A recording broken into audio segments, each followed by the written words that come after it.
Hi guys, today we'll talk about how to fix or how to solve FIFA mobile not available. To know how to fix or how to solve FIFA mobile not available, you should just go to settings.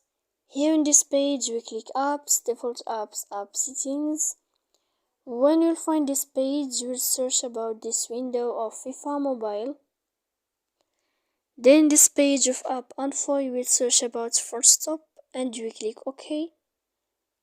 Then we'll enter to storage here. After that we click clear cache, and in the end you will go to Play Store. You will search about FIFA mobile here. FIFA mobile.